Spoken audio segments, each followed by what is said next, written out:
അസ്സലാമു അലൈക്കും വറഹ്മത്തുള്ളാഹി. അൽഹംദുലില്ലാഹി റബ്ബിൽ ആലമീൻ. അസ്സലാത്തു വസ്സലാമു അലാ അഷ്റഫിൽ മുർസലീൻ വഅലാ ആലിഹി വസഹ്ബിഹി വസല്ലം. വല്ലദീന ആമനു അഷദ്ദു ഹുബ്ബൻ ലില്ലാഹ്. സത്യവിശ്വാസികൾക്ക് ഏറ്റവും അധികം സ്നേഹമുള്ളത് അള്ളാഹുവിനോടാണ്.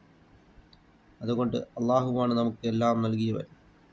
അങ്ങനെ നാം മഹബ്ബത്തുള്ള അള്ളാഹുവിനെ നാം കൂടുതൽ സ്നേഹിക്കുകയും അങ്ങനെ നാം മഹബ്ബത്തു റസൂലില്ലാഹി സ്വല്ലല്ലാഹു അലൈഹി വസല്ലം പുണ്യനബി സല്ലല്ലാഹു അലൈഹി വസല്ലം തങ്ങളെ നാം കൂടുതൽ മഹബ്ബത്ത് വെക്കുവാനും നാം ശ്രമിക്കുകയും ചെയ്യുക. അഷ്ഹദു അല്ലാ ഇലാഹ ഇല്ലല്ലാഹു വ അഷ്ഹദു അന്ന മുഹമ്മദർ റസൂലുള്ളാഹ്.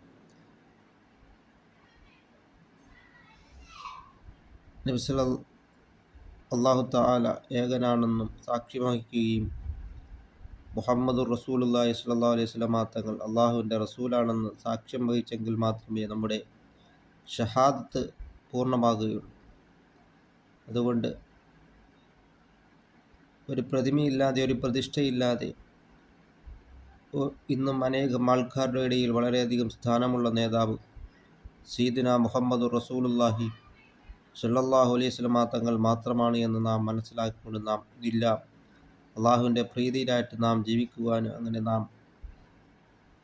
മുഹമ്മദ് റസൂലുള്ളാഹി സ്വല്ലല്ലാഹു അലൈഹി വസല്ലം തങ്ങളെ റസൂലായിട്ട് അംഗീകരിച്ചെങ്കിൽ മാത്രമേ നമ്മുടെ ഷഹാദത്ത് സ്വീകരിക്കപ്പെടുകയുള്ളൂ. അങ്ങനെ നാം അള്ളാഹുവിലേക്ക് നാം മടങ്ങുകയും അങ്ങനെ നാം മൻ സല്ല അലൈഹി അശറ സലവാത്ത് നബി സല്ലല്ലാഹു അലൈഹി വസല്ലം തങ്ങളുടെ പേരിൽ ഒരു സലാത്ത് ചൊല്ലിയാൽ 10 സലാത്ത് ചൊല്ലിയതായ പുണ്യമാണ് അള്ളാഹുവിൽ നമുക്ക് ലഭിക്കുന്നത്. അതുകൊണ്ട് നാം അസ്സലാത്തു അലാ റസൂലില്ലാഹി സ്വല്ലല്ലാഹു അലൈഹി വസല്ലം പുണ്യ നബി സല്ലല്ലാഹു അലൈഹി വസല്ലം തങ്ങളുടെ പേരിൽ രാവും പകലുമായി ധാരാളം സ്വലാത്തുകൾ നാം വർദ്ധിപ്പിക്കുകയും അങ്ങനെ നാം അള്ളാഹുവിൻ്റെ പ്രീതിയിലായിട്ട് നാം ജീവിക്കുവാനും നാം ശ്രമിക്കുക. സല്ലല്ലാഹു അലൈഹി വസല്ലം തങ്ങളോടൊപ്പം നാളെ ജന്നാത്തുൽ ഫിർദൗസ് അല്ലാഹു തആല നമ്മളെ ഉൾപ്പെടുത്തുകയും ചെയ്യുമാറാകട്ടെ.